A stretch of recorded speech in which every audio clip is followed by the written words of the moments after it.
Aleluia. E com vocês, mamãe.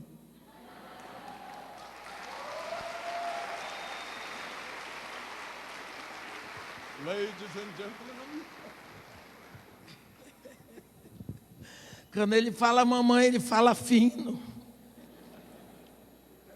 Graça e paz, irmãos. Quase que eu falo mais grosso que o filho. Queridos, eu quero convidá-los a abrir a Bíblia no livro dos Salmos, no capítulo 126. Quando o Senhor restaurou a sorte de Sião, ficamos como quem sonha. Então a nossa boca se encheu de riso e a nossa língua de júbilo. Então entre todas as nações se dizia: grandes coisas o Senhor tem feito por eles. Com efeito, grandes coisas fez o Senhor por nós, por isso estamos alegres. Restaura, Senhor, a nossa sorte, como as torrentes no Neguebe. Os que com lágrimas semeiam, com júbilo ceifarão. Quem sai andando e chorando enquanto semeia, voltará com júbilo, trazendo os seus feixes. Amém. A quem vai ministrar agora, e esse primeiro hino que ela vai ministrar em hebraico, e a tradução eu vou dar, é exatamente o que está escrito no capítulo 1 de Apocalipse, de 4 a 6. Graça e paz a vós outros, da parte daquele que era, que é e que há de vir, da parte dos 7 espíritos que se acham diante do trono de Deus, e da parte de Jesus Cristo, a fiel testemunha, o soberano, o primogênito entre os mortos, o soberano dos reis da terra, aquele que nos ama e com seu sangue nos libertou dos nossos pecados e nos constituiu reino, sacerdotes para o seu Deus e Pai. A Ele a glória e o domínio pelos séculos dos séculos. Amém. A paz do Senhor.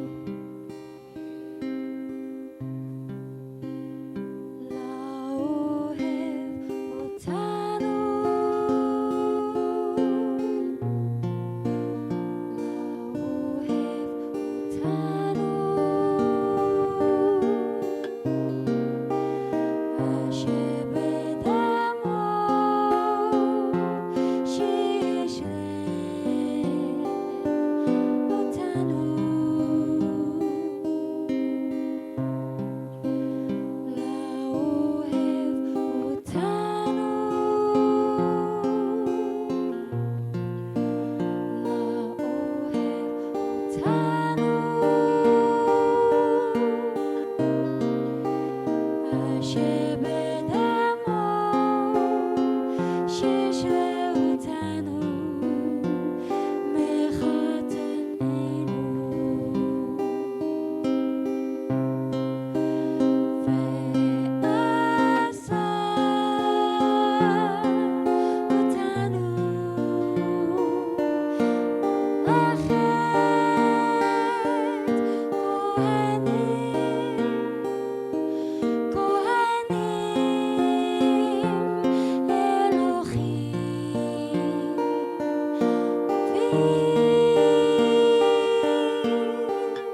Senhor Deus nosso Pai,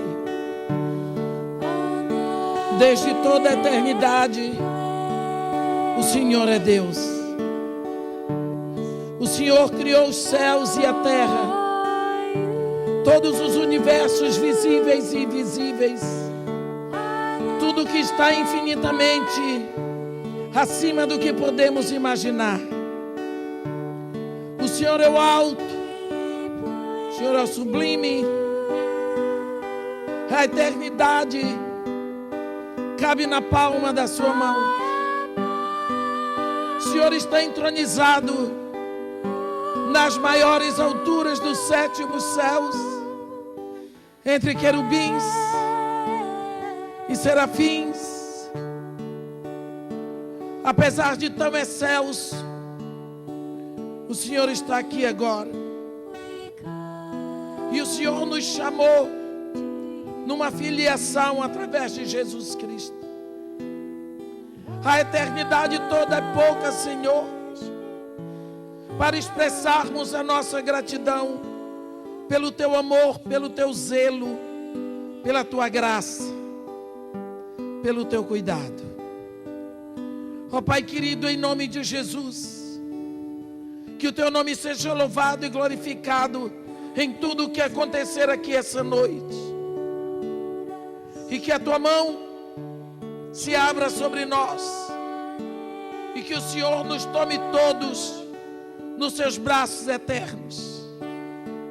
E que pelo Seu Espírito Santo, o Senhor esteja santificando a nossa adoração, para que o Senhor possa receber de nós o desejo tão grande que nós temos de lhe alegrar. Ó Pai querido, em nome de Jesus, ser glorificado na nossa vida. Aceita a nossa adoração, queima com Teu fogo santo, porque Tu és o único Deus que responde com fogo.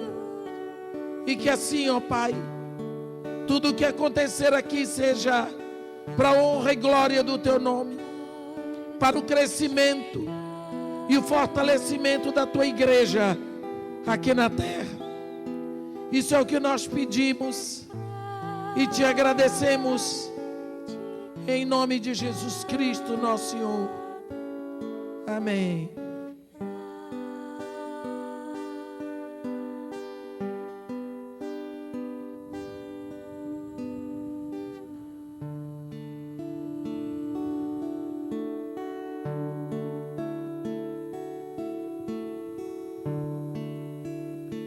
Quando o Senhor restaurou a sorte de Sião, ficamos como quem sonha.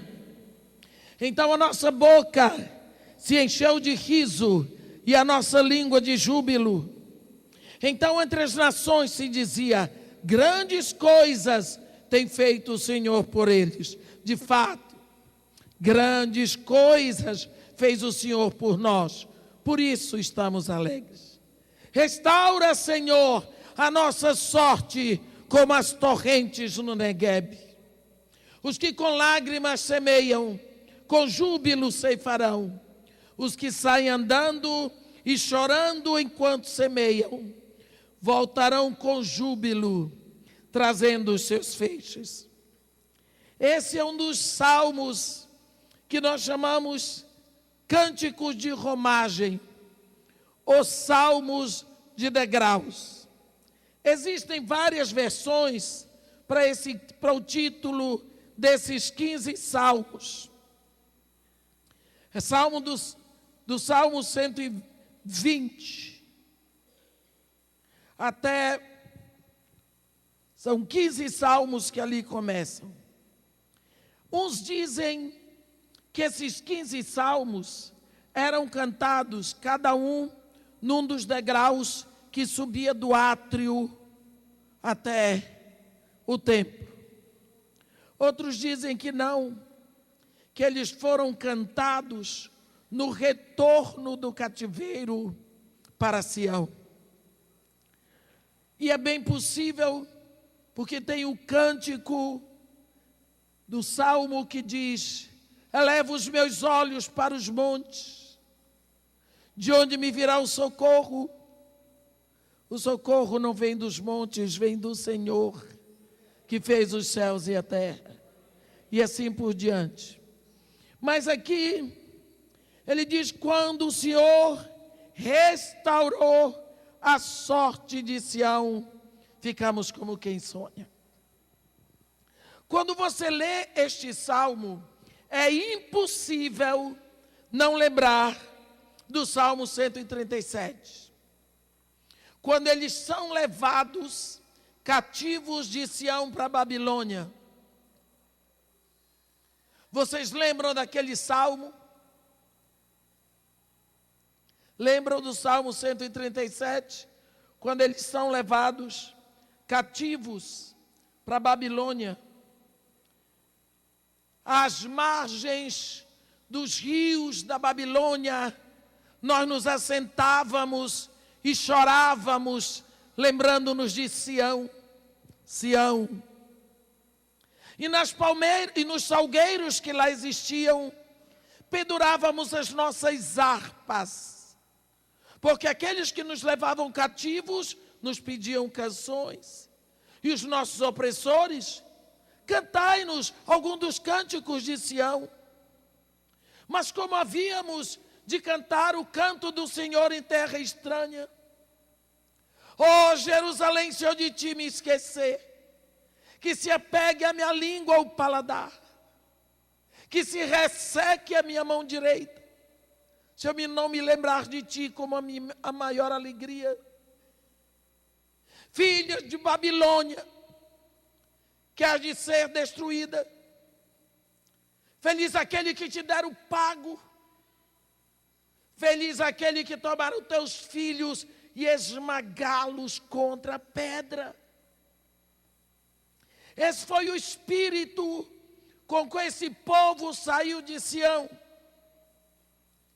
pendurando o cântico do louvor no salgueiro, porque eles estavam tristes, então Deus não era mais digno do louvor. Ainda hoje tem pessoas que acham que Deus só é digno do louvor, quando tudo está bem para eles. Deus é sempre digno de todo louvor. Agora, passaram-se os 70 anos de cativeiro, e lá vem eles. O cântico é diferente. Quando o Senhor restaurou a sorte de Sião, ficamos como quem sonha. É Deus que restaura. A Bíblia diz que o choro pode durar uma noite toda, mas a alegria vem ao amanhecer. Nós temos o hábito de esquecer da esperança. Achamos que esperança pode ser um pensamento positivo. Em 1 Coríntios 13, Paulo diz, agora permanecem a fé, a esperança e o amor, estes três. Então, fé, esperança e amor são os três pilares da vida cristã.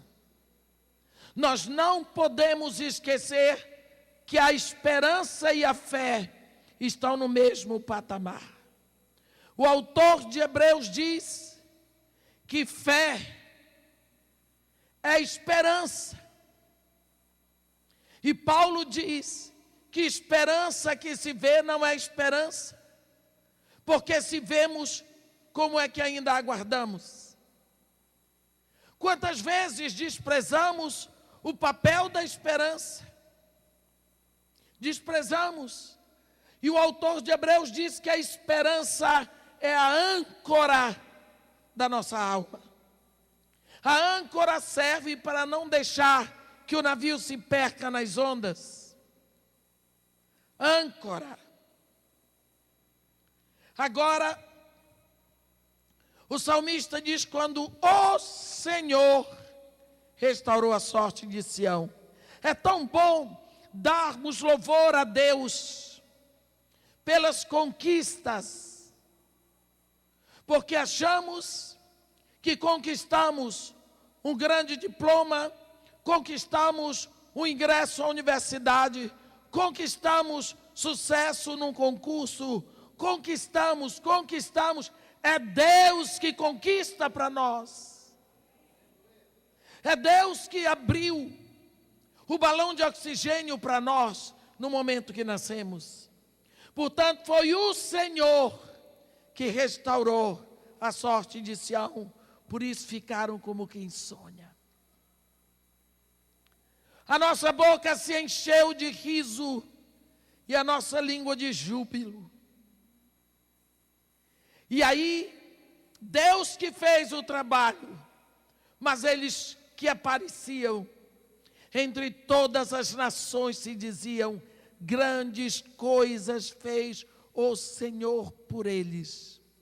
Sim, de fato, grandes coisas fez o Senhor por nós, por isso estamos alegres. Meus irmãos, eu vou dizer, memória é uma bênção, mas memorial é necessário. Como Deus gosta de memoriais. São tantos os memoriais. Mas esta semana, no calendário judaico, é uma festa hebraica. É um memorial. Este dia vos será por memorial, e vós o celebrareis pelas vossas gerações, porque neste dia eu tirei as vossas hostes do Egito. Eles tinham que celebrar todos os anos, e vós o celebrareis com solenidade ao Senhor pelas vossas gerações, todos os anos. Os judeus celebram a Páscoa. Sabe como é que eles fazem? Botam a mesa as ervas, os pães, o vinho, o cordeiro. O menor da mesa, o mais novo, pergunta todos os anos para o mais velho da mesa: titio, ou vovô, ou meu pai, por que celebramos a Páscoa? E o velho levanta: porque Jeová, com a mão poderosa e o braço estendido, arrancou Israel do Egito, da casa da escravidão, e nos transportou com vitória e nos introduziu na terra das peregrinações de Abraão, de Isaque e de Israel, e nos trouxe com muito ouro, e nos trouxe com muita vitória, e ele executou julgamento sobre os deuses do Egito, e eles contam só vitória. Preste atenção. Você já viu judeu sempre cobrando dos alemães pelo holocausto? Até hoje eles cobram. Até hoje a história do holocausto custa caro para os alemães e para os holandeses. Mas você nunca viu Israel cobrar do Egito. E, no entanto, o Egito causou muito mais dano a Israel. Por que será que o povo de Israel não cobra do Egito? Porque Deus criou um memorial de vitória. Israel não celebra a escravidão. Israel celebra a saída da escravidão.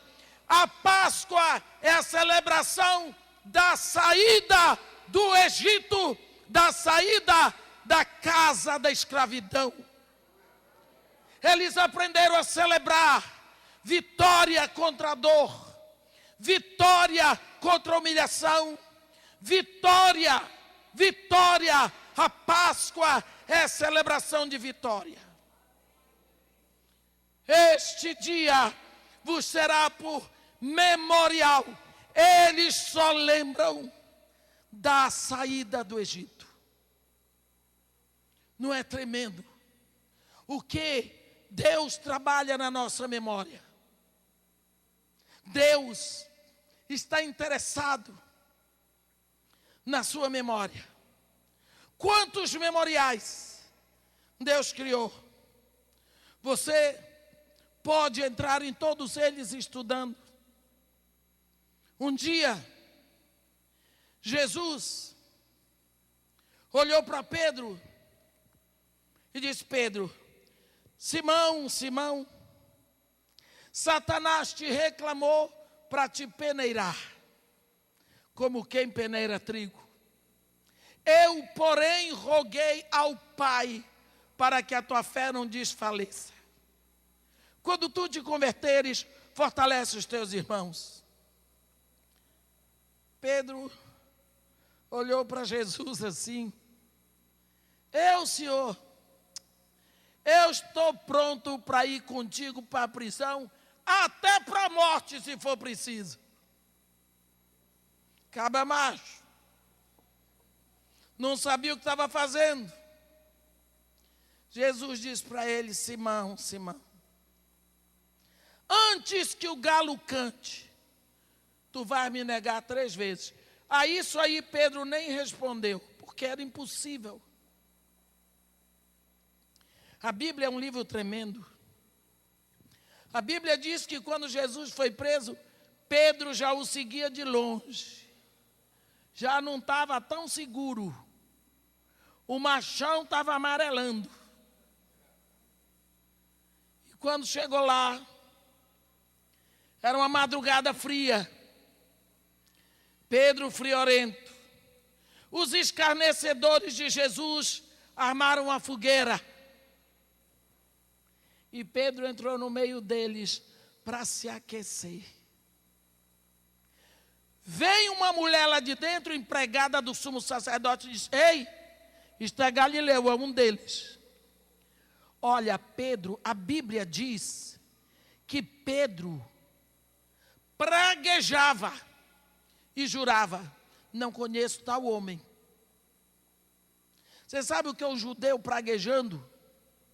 Eu não mando a quem imitar, porque ela não pragueja. Mas é a coisa mais triste: que a tísica te coma, que as tuas entranhas apodreçam, que os teus olhos caiam. É daí para pior. Pedrão praguejava e jurava, não conheço tal homem. A mulher fez isso 3 vezes. Isso é humilhante por uma razão. Porque era uma mulher. Pedro estava com medo da mulher. Isso é humilhantíssimo para um homem. Um homem que tem vergonha na cara não amarela. Mas mulher, quando abre a boca, é triste. Quando ele negou pela 3ª vez, o galo cantou, atiçou memória de Pedro, do que Jesus tinha falado para ele. Tomou um susto, olhou. Jesus estava olhando para ele. Eu acho que Jesus fez assim para ele: te manda daqui. Vão te pegar, sai daqui. Eu acho que Jesus salvou Pedro com um olhar. Saiu para chorar amargamente. Coitado de Pedro. Jesus aparece a primeira vez, domingo de manhã: paz seja convosco, toda a autoridade me foi dada nos céus e na terra. Falou. Daqui a pouco desapareceu. Tomé não estava lá. Aparece a 2ª vez: paz seja convosco. Tomé falou com Tomé. Mas Jesus Cristo não disse uma palavra para Pedro. Pedro não aguentava mais.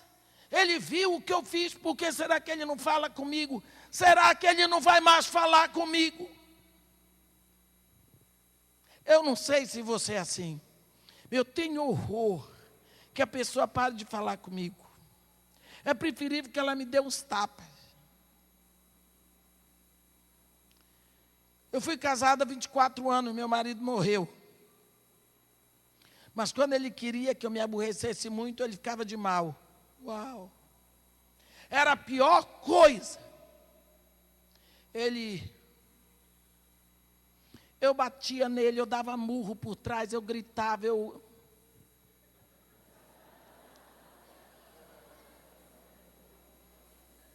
chutava o homem. Que raiva, até hoje me aborreço quando lembro, ele já morreu 20 anos, pirracento. Quando ficava de bem, é porque eu sabia que se aborrecer. Para que pirraçar? Pois Jesus fez isso com Pedro.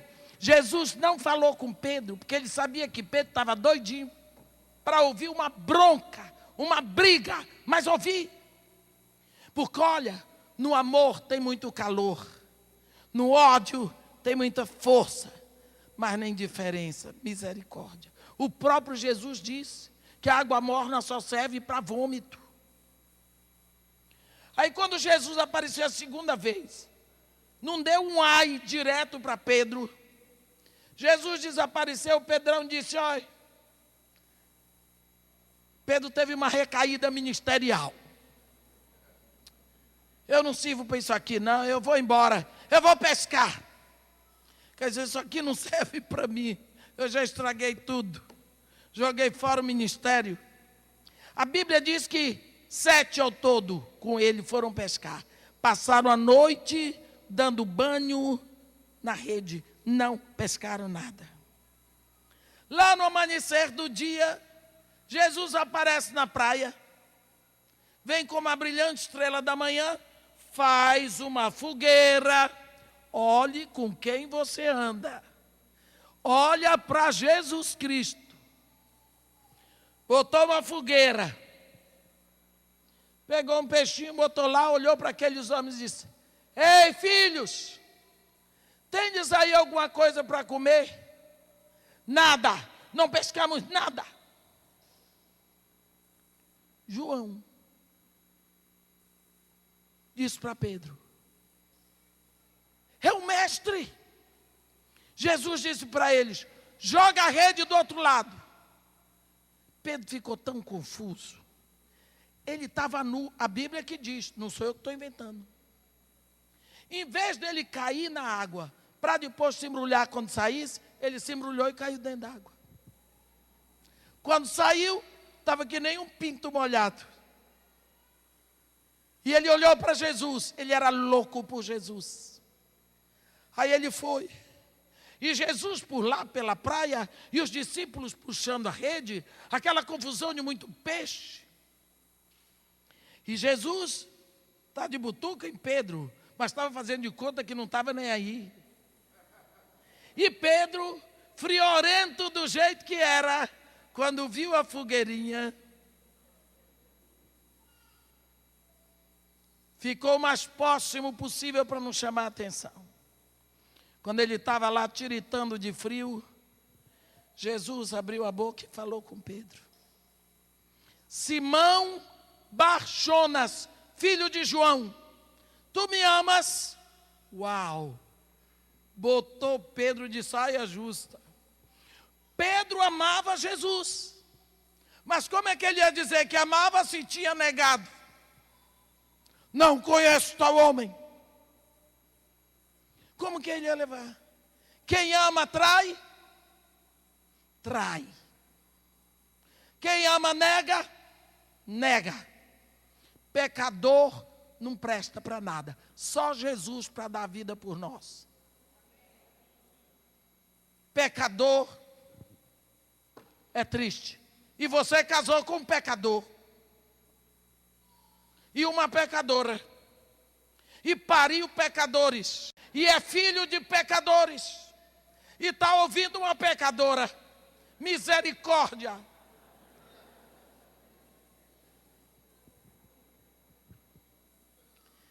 E Pedro, Mas deixa eu dizer para vocês. Quando Jesus falou, Simão Barjona, filho, para Pedro resolver o problema dele, o mestre falou comigo. Já era para Pedro sair gritando pela praia, falou, falou, falou, falou. Porque tudo o que ele queria era que o mestre falasse com ele. Pedro ficou agoniado e disse assim, Senhor, eu gosto de ti. Jesus disse, apacenta minhas ovelhas. Aí Jesus, no meio dos peixes, e para lá, para cá, com o povo, Pedro deu mais uns passos para perto da fogueira. Isso por minha conta, não está escrito na Bíblia que ele andou mais próximo da fogueira. Sou eu que penso. Daqui a pouco vem Jesus a segunda vez. Simão Barjonas, filho de João, tu me amas mais do que a todos esses? Pedro, Senhor, eu gosto muito de ti. Alimenta os meus cordeiros. Pedro já estava todo desinibido, já devia ter tirado a roupa para dar uma espremida. Estava lá, Jesus chega pela terceira vez. Simão Barjonas, filho de João, tu me amas mais do que a todos esses? Aí Pedrão abriu o peito, rasgou a alma. Senhor, tu sabes de todas as coisas, entendeu? O Senhor viu tudo que eu fiz. Mas como o Senhor sabe de todas as coisas, o Senhor sabe que eu lhe amo. Eu neguei, eu xinguei, eu tive medo, eu não tive cuidado, mas eu lhe amo. E Jesus disse, então apacenta o meu rebanho. Quantas vezes Pedro negou Jesus? 3, em volta de uma fogueira. Quantas vezes ele confessou o amor? 3, em volta de uma fogueira. Por quê? Porque o amor cobre multidão de pecados. Na fogueira dos escarnecedores, ele negou Jesus. Na fogueira de Jesus, ele confessou o amor. Jesus trouxe a fogueira de volta, para que ele lembrasse, para que a fogueira tocasse na memória de Pedro a história. Senão Pedro nunca mais na vida dele ia poder ver uma fogueira. No dia de Pentecostes ele ia ficar doido. Quando vieram línguas de fogo, ele só ia lembrar que ele negou o mestre. Deus está interessado na nossa memória. Quando o Senhor restaurou a sorte de Sião, por que é que Deus restaura? Para curar a memória. Ficamos como quem sonha. Vou contar uma coisa para vocês. Eu tive um casal de filhos. Minha filha morreu, meu marido morreu em setembro de 90, minha filha morreu em setembro de 91. Deus deixou para mim um filho. Esse menino se formou, casou. Quando a esposa disse que estava grávida, eu entrei na história, que só Deus para aguentar comigo. Escolhi o nome do neto, disse, vai ser homem, tem que ser neto, porque Deus vai me dar neto homem. Sou louca por menino. Quando eles trouxeram a notícia que era homem, eu disse, olha, eu não sei qual é o nome que vocês escolheram para o neto, mas eu escolhi o nome de Glenn Martin, que Glenn é o nome do meu filho, Martin é o nome do meu pai. E eu vou chamá-lo Glenn Martin. E eu vou orar pelo Glenn Martin. Vocês podem dar o nome que quiserem. Depois disso, a pobre da minha filha, que é a esposa do meu filho, coitada, ela disse para mim, Do segundo a senhora deixa escolher. Do segundo, terceiro, décimo, pode escolher, mas esse é meu. Nasceu o Glenn Martin, eu sou apaixonada por ele. 2 anos depois ela engravida. E meu filho sempre foi louco para ter uma filha mulher, mas eu só queria homem. Lá, no dia que eu soube que era mulher, veio uma tristeza. Mas uma tristeza tão grande.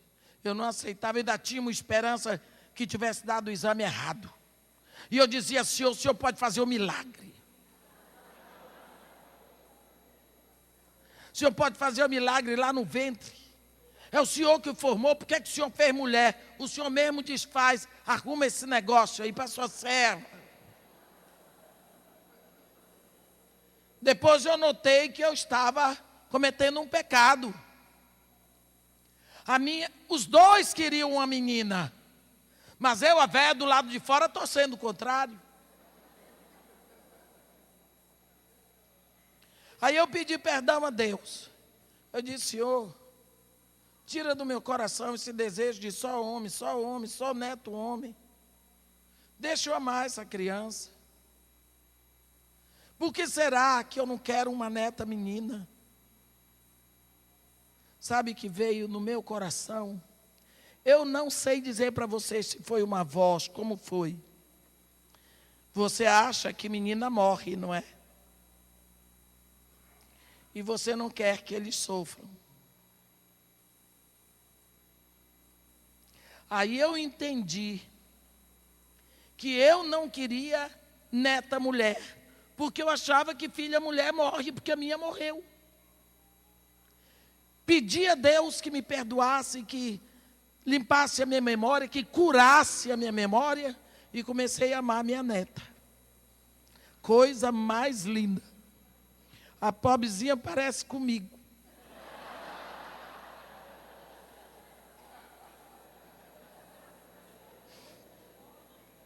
Como Deus é muito sério e é muito santo, vai nascer o terceiro, outra mulher. Pronto. Se eu tinha dúvida da cura, estou louca para ver o rosto dessa menina que vai nascer. Memória. Memória tem a ver com a vida da gente. Esse povo aqui está lembrando que é Deus que restaura a sorte. E você fica como quem sonha, de alegria. A nossa boca se enche de riso, a nossa língua de júbilo, e todas as pessoas falam, e todas as pessoas comentam da sua sorte, da sua alegria, da sua prosperidade. E eles dizem, restaura, Senhor, a nossa sorte como as torrentes no Negueb. O Negueb é uma região em Israel que durante 8 meses do ano ela é absolutamente desértica. Aquelas montanhas são horríveis. Todo mundo se afasta do Negueb, pelo menos naquela época. Agora está tudo modernizado, tem estradas. Mas esse Negueb de que eles estão falando, 8 meses do ano, o sol vem a pino. Aquelas montanhas viram pedras de fogo. Escorpião, lagartos, cobras. A terra ferve. Todo mundo evita passar perto do Negueb, porque o calor que vem das pedras é insuportável. Mas durante 4 meses do ano chove no Negueb. A vida ressuscita. De uma hora para outra o Negueb floresce. Chove. Formam-se lagos nas montanhas. Os lagos transbordam formam cachoeiras que descem como rios. E vem ali a rosa de Saron, vem ali o lírio do vale, vem ali a romã, surgem as frutas, o Negueb floresce, e todos os viajantes procuram o Negueb durante 4 meses. Depois desses 4 meses, parece um cemitério no deserto. Então eles dizem: restaura, Senhor, a nossa sorte, como as torrentes no Negueb. Os que semeiam com lágrimas, com júbilo ceifarão. Agora eles têm aqui uma figura assim: quem sai andando e chorando enquanto semeia. Normalmente, quando você semeia, você abre o buraco, bota a semente, cobre, joga um pouco de água. Anda de novo, faz outro buraquinho, joga a semente, cobre, água. E assim você vai. Mas aqui não é isso que está dizendo que você abre o sulco, coloca a semente e chora em cima. Você rega com lágrima. Quem sai andando e chorando enquanto semeia, voltará com júbilo, trazendo os seus feixes. Quando a Bíblia fala de uma semente, a Bíblia fala de um princípio de vida. Havia um programa de televisão lá em Manaus, e eu estava sempre pregando nesse programa. Meu rosto ficou conhecido em Manaus, e eu passava na rua, o pessoal dizia: olha, a mulher do caroço de vida. Era Semente de Vida o programa. O povo botou o nome de caroço. Caroço de vida.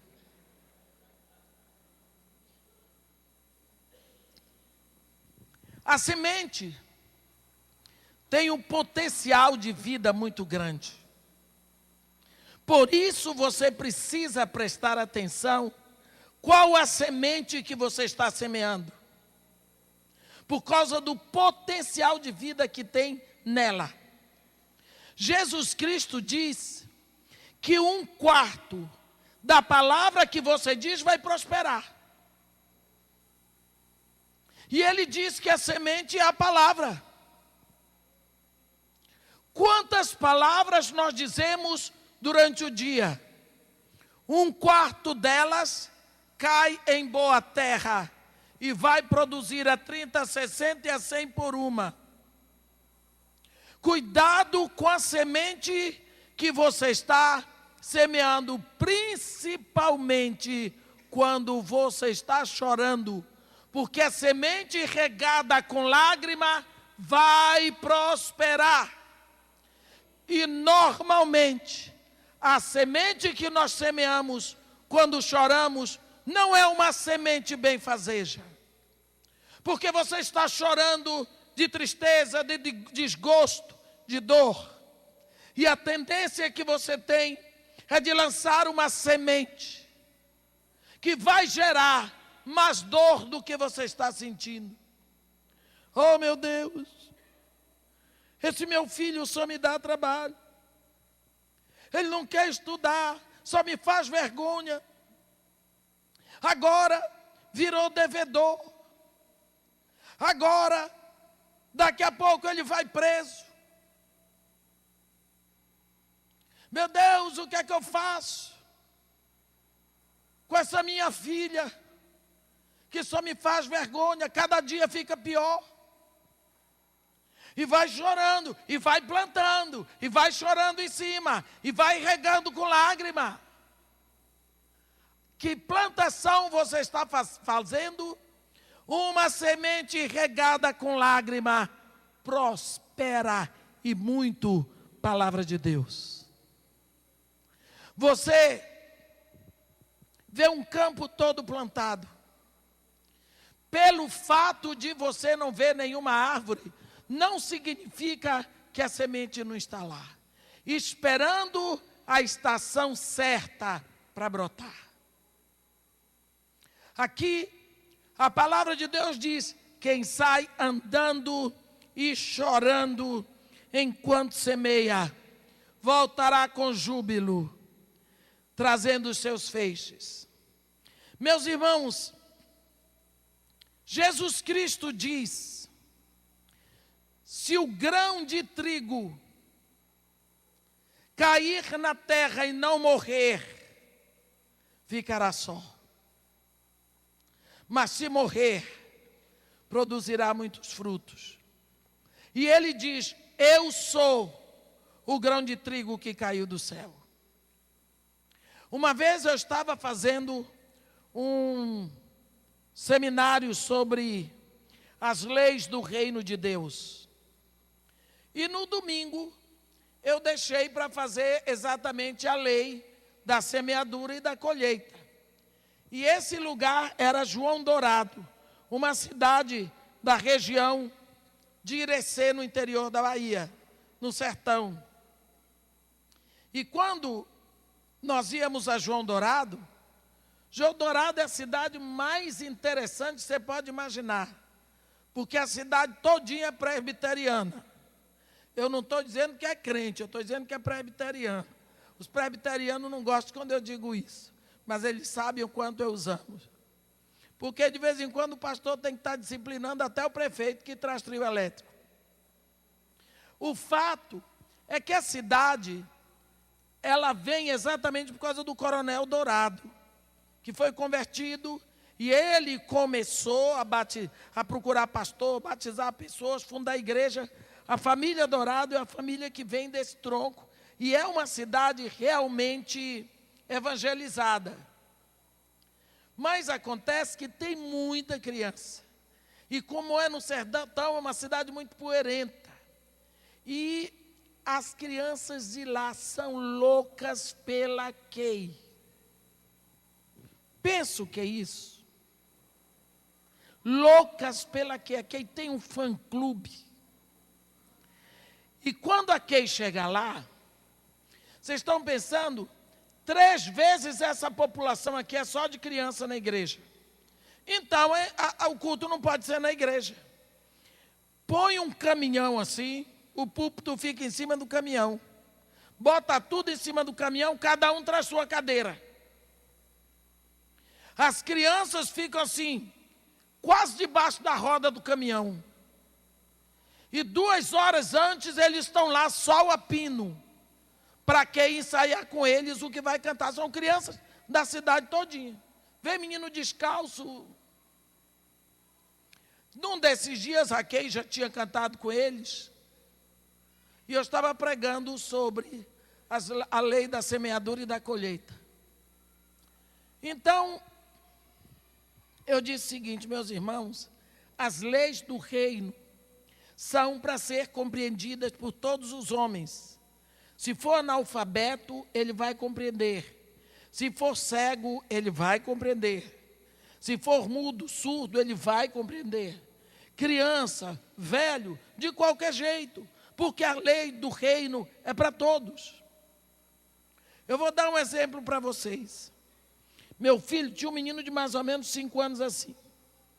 Se eu plantar uma semente de goiaba, vai nascer uma goiabeira ou uma jaqueira. O menino olhou para um lado, olhou para o outro assim, virou para o colega e disse assim: ó, gente, ela é doida. Quer dizer, era um absurdo a pergunta que eu estava fazendo. Lógico que se eu semear uma semente de goiaba, vai nascer uma goiabeira. Porque eu vou colher na dimensão do que eu plantei. Se eu quero colher muitas goiabas, eu planto uma semente de goiaba. Se eu quero colher muitas laranjas, eu planto uma semente de laranja. Então, Deus ensinou isso para todos os povos de todas as línguas, de todas as raças na terra. No dia que ele quis escolher filhos na terra, ele teve que plantar uma semente chamada filho. Ele não plantou uma semente chamada anjo, porque ele não queria colher anjos. Ele plantou uma semente filho, santo, puro, sem mácula, porque é assim que ele quer colher. E Jesus diz: se o grão de trigo cair na terra e não morrer, ele fica só. Mas se ele morrer, ele produz muito fruto. Você já viu? Você planta uma semente de maracujá. Ela incha, depois ela desaparece e começa a nascer o maracujazeiro. Mas aquela primeira semente desapareceu. Mas se o maracujazeiro não nascer, você pode cavar a terra e procurar que a semente enrijeceu lá dentro. Ela fica sozinha. Assim Jesus estava dizendo: eu sou o grão de trigo que desceu do céu. Quando Jesus vem, ele vem como primogênito, como unigênito, filho único.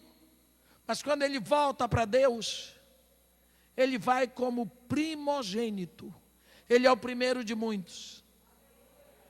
Porque ele veio para morrer, para desaparecer, a fim de que muitos viessem. Ele diz: eu sou a videira verdadeira, vós sois os ramos, meu pai é o agricultor. Então Deus está cuidando dessa plantação dele. Nessa direção, nós podemos nos perguntar: o que é que nós temos semeado? E como temos semeado? E qual tem sido a nossa colheita? Eu posso saber que a pastora Helena com seu marido semearam bem. Eu conheço a aba de Blumenau e a aba daqui de São Leopoldo. Eu posso ver que o pastor Joel fez uma plantação e tanto.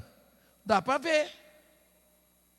Mas eu quero saber, eu conheço uma pequeníssima parte da plantação do pastor Aloísio com a pastora Luiziana. Porque o pastor Aloísio, ele semeia desbravando lugares onde eu nunca fui.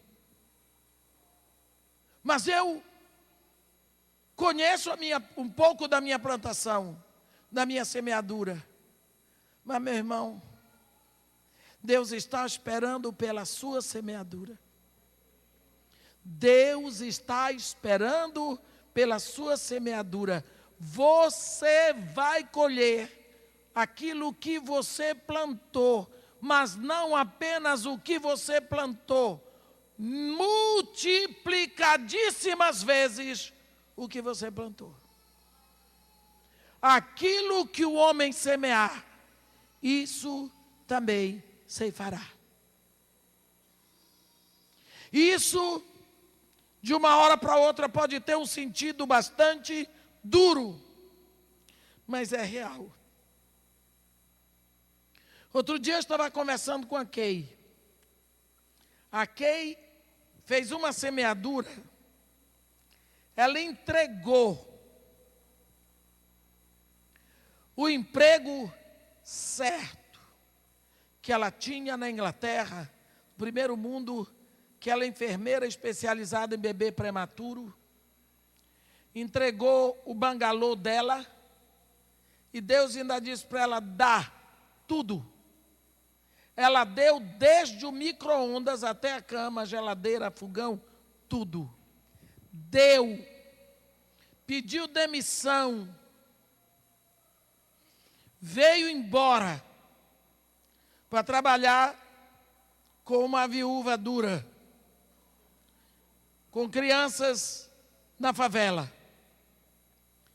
Botou umas peças de roupa na mala, pegou o instrumento da adoração e do louvor e se mandou.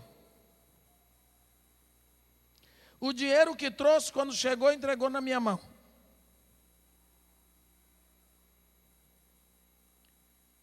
Ela estava me dizendo outro dia: mamãe, eu nunca tive tanto. Nunca tive tanto. Eu tenho tudo. E melhor do que isso, eu tenho uma família. Eu tenho uma família. Eu tenho uma mãe, eu tenho um irmão, eu tenho cunhada, eu tenho sobrinhas, eu tenho pastores, eu tenho tudo, mamãe. Eu estou muito melhor do que os meus irmãos que são ricos na Inglaterra. Que semeadura é essa? Que terra é essa onde você semeia? Você tem que ver qual é a terra onde está semeando. Mas a palavra de Deus diz que se você chorar em cima da semente, ela vai prosperar. Quem sai andando e chorando enquanto semeia, voltará com júbilo, sim, trazendo feixes. Você tem chorado pelo Brasil? Você tem dito palavras de salvação para a sua pátria?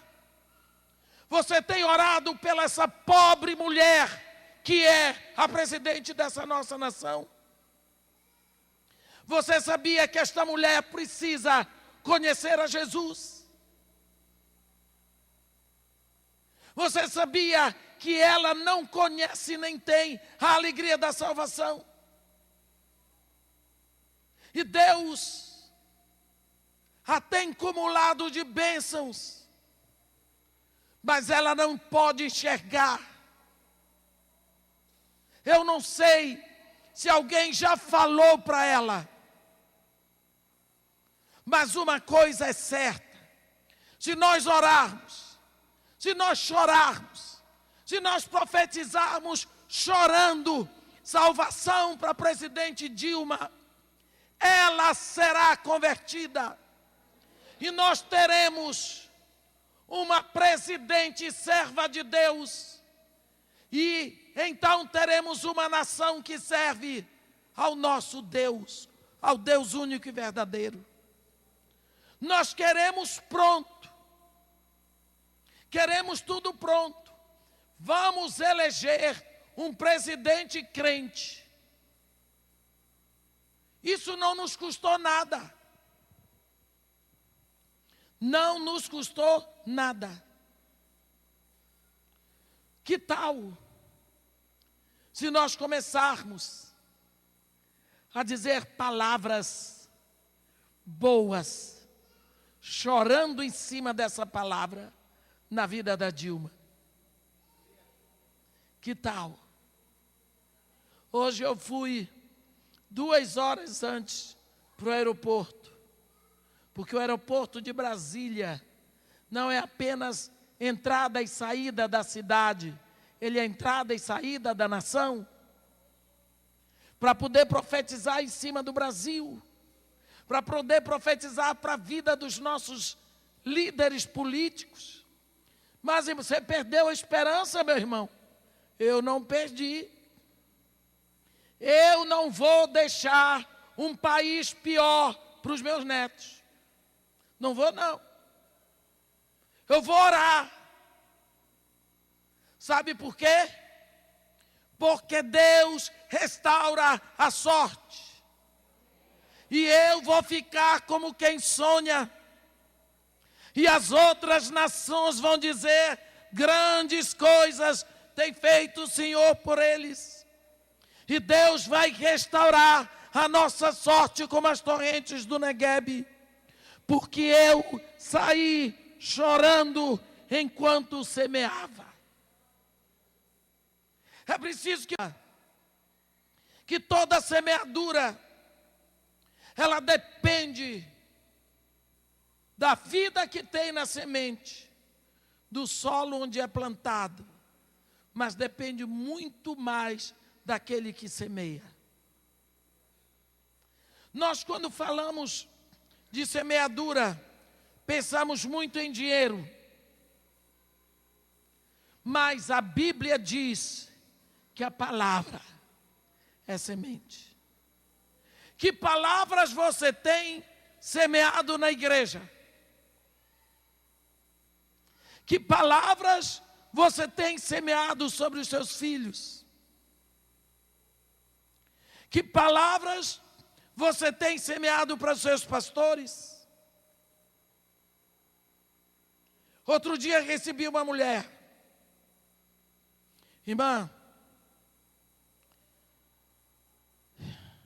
eu vim aqui porque não aguento mais. Eu pensei comigo, enquanto estava tudo bem, não me procurou. Não aguenta mais, veio. Glória a Deus, que pelo menos lembrou de mim. Porque pior quando vai para o centro de macumba. E eu disse para ela, minha filha, vamos orar. Orei e disse para ela, fala o que foi. Irmã, meu casamento está no final. Eu não aguento mais o meu marido. Ele só piora. Ele tem piorado todos os dias. Ele é igual ao pai dele. Ele saiu ao pai dele. E eu estou vendo o meu futuro, o mesmo futuro da minha sogra. E não tem jeito. Eu disse, minha filha, você já falou isso para ele? Falo todo dia. Quando ele casou, ele era assim? Não, irmã. Então ele piorou vivendo com você. Então você tem culpa no cartório. Porque quando ele vivia com a mãe dele, ele era tão bom que você quis casar com ele. Agora, vivendo com você, ele piorou, a culpa é sua. A sua influência na vida dele não foi benéfica. E você já desistiu do homem? Você já pensou o que você está fazendo com esse homem? Você já pensou, você está incentivando seu marido para melhorar? Não diz uma palavra boa. Não traz uma palavra de elogio. Não chama a atenção de uma qualidade positiva do pobre do marido. Meu Deus, que bando de mulher insensata. Arranca, procura, vê onde tem. E entrega para ele. Meu filho, Deus seja louvado pela sua vida. Hein? Porque ele vai se assustar a primeira vez.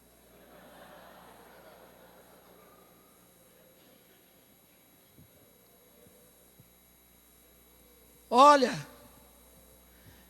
eu estava conversando com minhas amigas, prestando atenção, tenho pensado muito, e eu tenho agradecido a Deus pelo marido que você é para mim.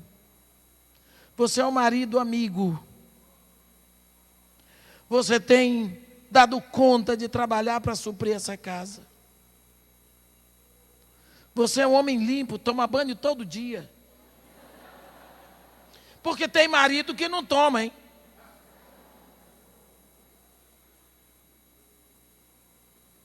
É sim. Tem mulher que vem se queixar comigo, meu marido não toma banho. Manda construir um banheiro novo, faz uma banheira bonita e toma banho com ele. O marido é seu. Arranja uma palavra boa.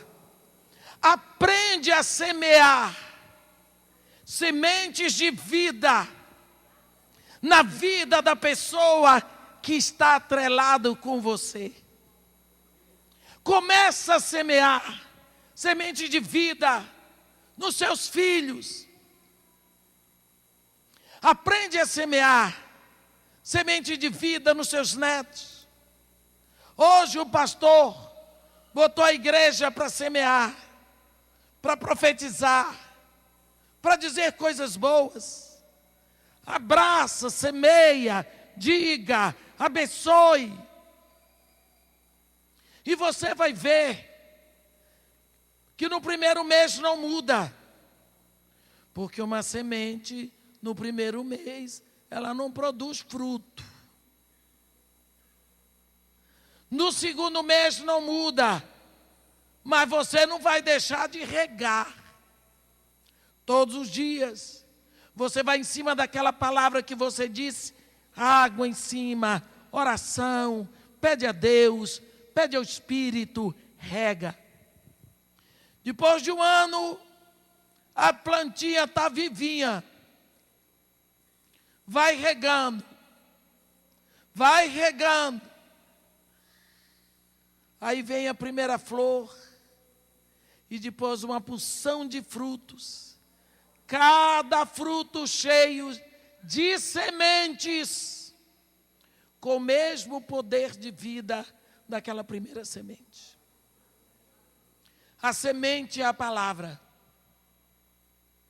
A semente é a palavra. Eu me lembro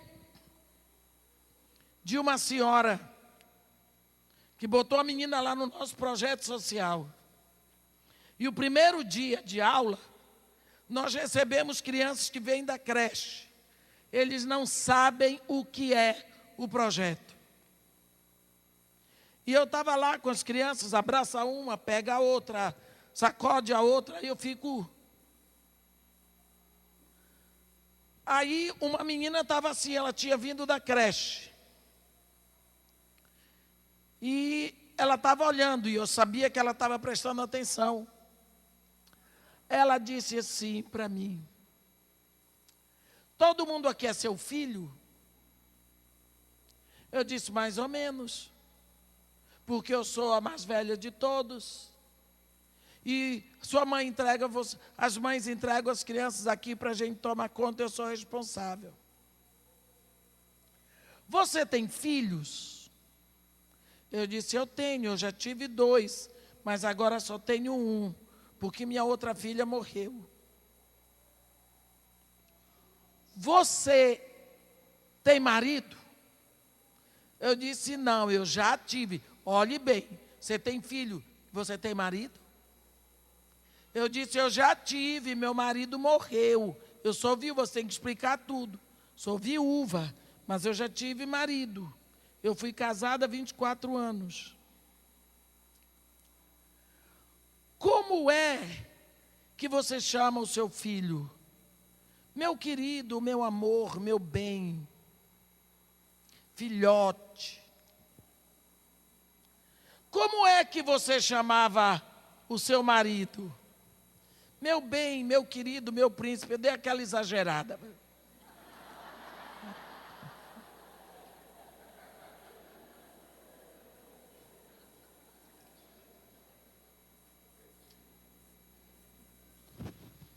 Ela me perguntou, e como é que o seu marido chamava você? Minha querida, meu amor, meu bem. Ela parou assim, ela disse, meu pai chama a minha mãe sua peste.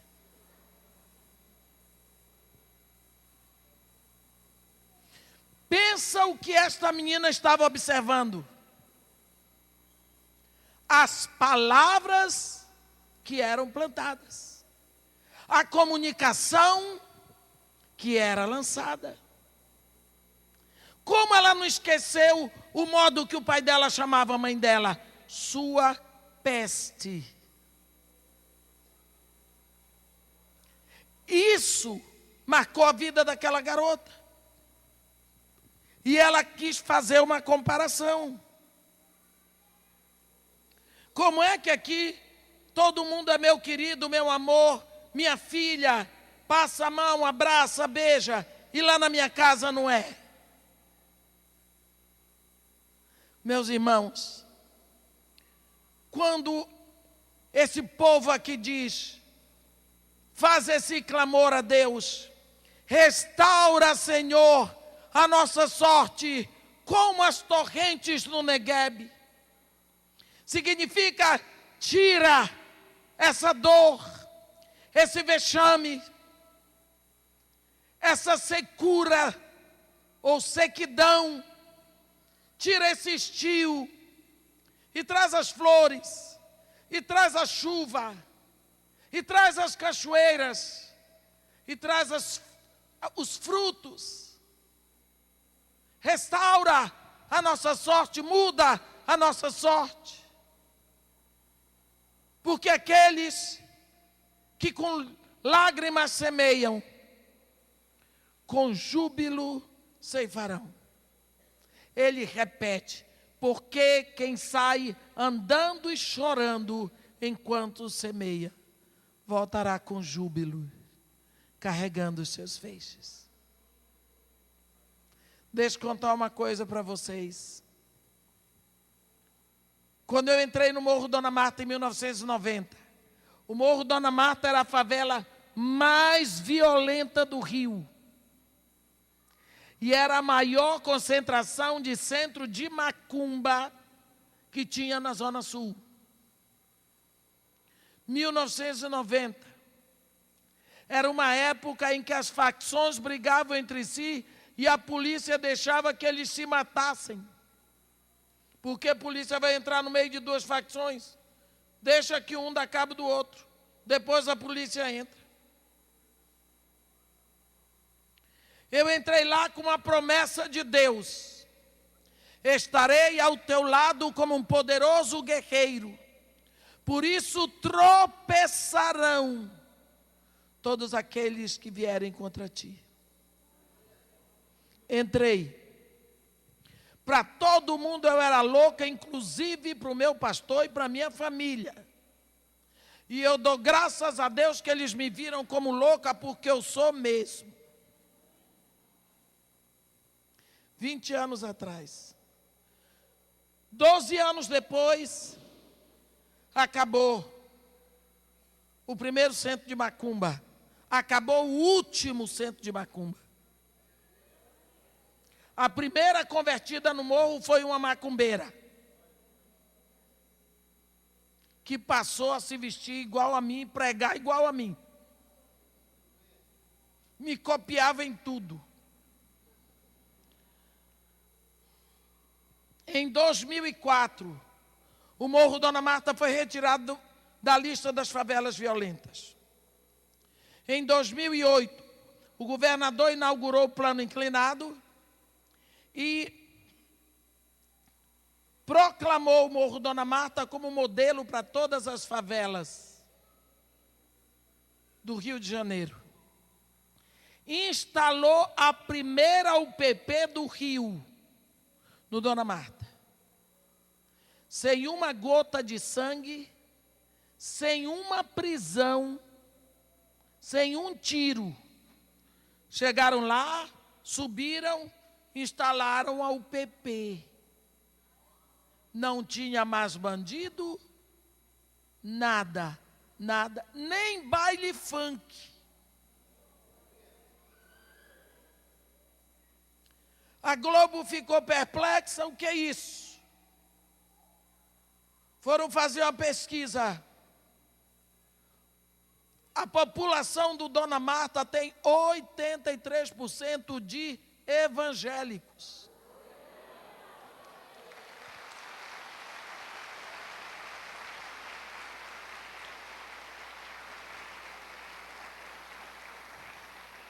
Como aconteceu isso? Semente plantada. Eu não tenho uma igreja no Morro Dona Marta, eu não tenho igreja em canto nenhum, não sou pastora. O povo me chama de pastora porque gosta, eu já desisti de dizer que não sou. Digo, me chame, irmã Edmeia, pastora. O que é que eu vou fazer? O povo quer chamar, é só chamar. Não ofende? Eu não tenho uma igreja, eu não sou pastora. Eu nunca fui na boca de fumo para pregar evangelho para bandido. simplesmente eu trabalho para prover a casa. Hoje em dia, praticamente não entro lá, porque não dá tempo. Eu tenho que prover tudo, do feijão ao papel higiênico, salário de todo mundo, tudo. Sem ajuda do governo. Tem o pastor Silas Malafaia, que desde o ano passado está dando uma ajuda de R$5.000, todos os meses. E tem a igreja do pastor Aloísio, agora que está dando mais ou menos isso. Porque dá uns dízimos dos dízimos para lá, para a casa de Maria e Marta. E eu tenho que me virar. Sempre foi assim, Deus nunca deixou faltar. O que eu quero dizer para você é que tudo isso é resultado de uma plantação. Semeando na vida de crianças o Evangelho. As crianças aprendem a cantar só música evangélica, tocar só música evangélica, a decorar versículos. Eles vão dizendo pela favela toda e eles vão cantando o que aprendem. Vou contar para vocês o que aconteceu uma vez, essa época de Páscoa. O pastor da igreja batista foi lá e disse para minha irmã, me ajuda. Eu disse, tudo bem. Em que é que eu posso lhe ajudar? Eu preciso das suas crianças para cantarem lá na igreja, no domingo de Páscoa. Porque falou de cantar, é na casa de Maria e Marta. Minhas crianças cantam. E dançam, e são lindas. Eu disse para eles, pastor, eu não posso me comprometer com isso com o senhor. Porque o senhor sabe que final de semana eu não estou aqui. Além do mais, dia de domingo essas crianças vão para a igreja. Cada um tem sua igreja. Ele disse, irmã, se a senhora der uma forcinha, eles vão. Eu sei que se eu disser, eu quero todo mundo no domingo de Páscoa na igreja do pastor Valdeci, eles vão. Mas eu não ia fazer isso com as crianças. Porque eles têm a igreja deles, domingo de Páscoa, todo mundo quer estar na sua igreja. Eu disse, pastor, o que eu posso fazer é deixar o senhor ir nas salas e convidar. Aí juntei duas turmas numa só e eu disse para ele, meus filhos, o pastor Valdeci está aqui para fazer um convite para vocês. Se vocês puderem atender, tudo bem, vai ser muito bom. Falei lá umas palavras e deixei. Aí ele disse assim, olha, eu quero fazer uma festa bonita no domingo de Páscoa. E para ter festa bonita tem que ter criança cantando bonito. E quem canta bonito no Morro Dona Marta são as crianças da Irmã Edmeia. Então eu vim convidar vocês para no domingo de Páscoa irem cantar, embelezar o culto do domingo de Páscoa, ali na minha igreja, isso dentro do morro. E a criançada olhando para a cara deles. Aí ele disse, e tem uma surpresinha. Eu não sei para que ele disse isso. Até hoje eu digo, ele devia ter parado antes disso.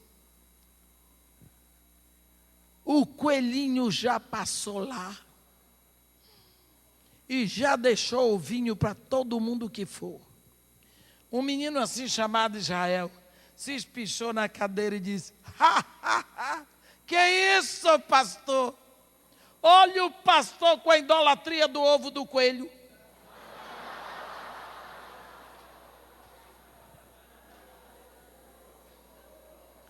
Pastor Valdeci, acorda, pastor. Nem a coelha põe ovo. Quanto mais o coelho. Aí foi aquela gargalhada geral. E eu lá de preta, aí eu estava verde. E a criançada descascando. Tem um outro JC, que não tinha papa na língua, e disse, pastor, acorda, Páscoa é cordeiro, pastor. Tem nada a ver com coelho, pastor. Que festa é essa que o senhor vai fazer domingo de Páscoa?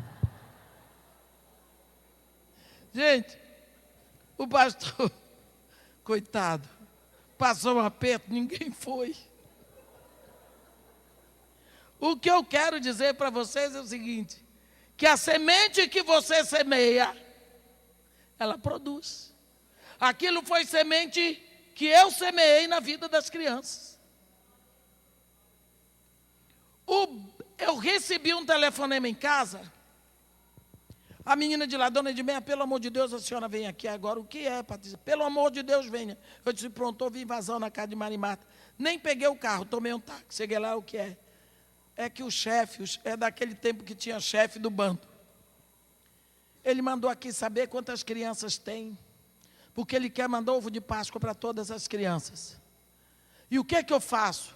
Eu disse, você deu o número? Não. Eu disse, então tá bom, muito bem, eu vou lá. A senhora não vai? Eu digo, eu vou, sou responsável por esse negócio aqui. Ou você não sabe? Mas dona Edmeia, vou. Qual é o problema? Fui lá para a Boca de Fumo. Aí, eu cheguei lá, tenho seguranças.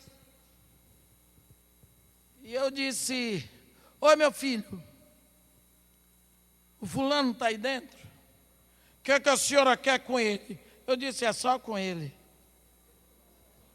É só com ele, meu filho. Eu sabia que ele estava lá dentro me ouvindo. Mas a gente tem que saber o que a senhora quer. Eu digo, meu filho, sai para lá. Vai dizer que agora o Zé Galinha está lá. E está com medo de uma velha que nem eu, rapaz. Está com medo de uma velha, que isso? Isso é humilhante. Fala com ele que eu estou aqui, que eu quero falar com ele. Aí ele apareceu na porta. É comigo que a senhora quer falar? Com você mesmo, meu filho. Aí eu me esgueirei, entrei ele à porta e fui entrando. Porque não tinha como ele me botar para fora e sentei. Meu filho, eu quero falar com você. Eu vim aqui para lhe agradecer. Depois que eu faço isso, eu passo uma semana tremendo toda. A valentia na hora é um negócio fora de mim. Mas depois eu tremo, o corpo todo treme, eu choro sozinha. Ninguém sabe porque eu estou chorando. É porque eu passei um susto, às vezes 2, 3 dias antes. Mas na hora é uma valentia. Eu disse, meu filho, eu vim aqui para lhe agradecer. Eu vim aqui lhe agradecer porque você é a primeira pessoa que lembra das minhas crianças. Eu vim aqui lhe dizer o quanto nós somos gratos à sua delicadeza, ao seu carinho. Mas eu quero lhe explicar que nós não podemos aceitar. Pelo seguinte, filho, eu tive a maior dificuldade, eu não podia entrar aqui porque você deu uma ordem que ninguém fala com você sem passar pelo seu segurança. Então ele lhe obedece. Lá na casa de Marimarta, ninguém pode fazer nada sem perguntar a mim, eles têm que me obedecer. Só, meu filho, que eu tenho um chefe que ninguém vê, mas eu tenho que obedecer. Eu ensino lá na casa de Marimarta, presta atenção, que coelho não bota ovo, nem a coelha bota ovo. E que se botasse não seria de chocolate. Portanto, ovo de Páscoa é um engano. E outra coisa, filho, Páscoa não tem nada a ver com um coelho, é o Cordeiro de Deus. Em 2 minutos eu passei a mensagem da Páscoa. E diz, por isso, nessa época, se alguém me der ovo de Páscoa, eu quebro todinho. Desmancho no leite e dou para as crianças beberem. Mas ovo de Páscoa não entra na casa de Marimarta. Por isso, eu vim aqui lhe agradecer e lhe explicar por que é que eu não dou. Porque se fosse coisa boa, eu comprava para minhas crianças, porque eu gosto que eles tenham tudo do melhor. quero lhe agradecer e pedir a Deus que lhe abençoe, que lhe faça conhecer a salvação em Jesus Cristo, que livre a sua vida, que salve a sua alma. Fui profetizando e digo, meu filho, Deus te abençoe que eu já vou. Pronto. Nunca mais vi, nem vou ver, porque já morreu. O fato é que nós temos uma mensagem para levar, que é uma semente para plantar. E a nossa semente, a semente que plantamos, ela tem que ser regada de lágrima e mantida no amor e na oração. Assim, tudo o que você semeia, toda palavra que sair da sua boca, que seja uma palavra que você tenha consciência que ela vai florescer. 1/4 da palavra que você diz cai em boa terra. Foi isso que Jesus ensinou. E quando ela cai em boa terra, se for uma semente ruim, meu filho não quer nada, pronto, não tem quem aguente. Minha filha, não dá para coisa que preste. Caiu na terra boa, arrebentou. Bombou tudo. Então que nós tenhamos a responsabilidade pela semente que nós estamos semeando. Se você está chorando, pode estar chorando da maior dor, da maior decepção, da maior frustração, da maior traição. Se você não tiver uma palavra boa para dizer, morda a sua língua, mas não fale. Não rogue praga, não amaldiçoe, porque você não sabe o que Deus está operando naquela situação. Hoje você está chorando, mas você não sabe o que é que Deus está fazendo e muitas vezes do que Deus está lhe livrando. Um dia, meu irmão de uma hora para outra passou mal. E eu tinha que pregar, e meu filho ia sair com os amigos. Eu disse para ele, você não vai sair, porque você vai ficar com seu tio no hospital. Porque eu tenho que ir pregar. Mas é aniversário, eu digo, você vai para a festa e seu tio vai ficar sozinho no hospital, é isso que você está me dizendo? Ele não gostou da notícia, mas ele obedeceu, porque comigo, filho tem que obedecer.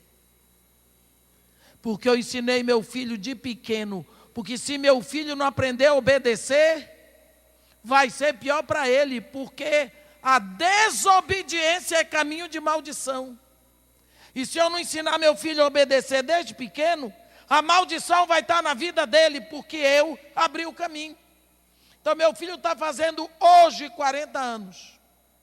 Mas se eu ligar para ele disser, meu filho, hoje você não vai sair de casa, a mulher dele vai pular, vai saltar, vai chorar, os filhos também, e ele vai ficar, porque minha mãe disse para eu não sair.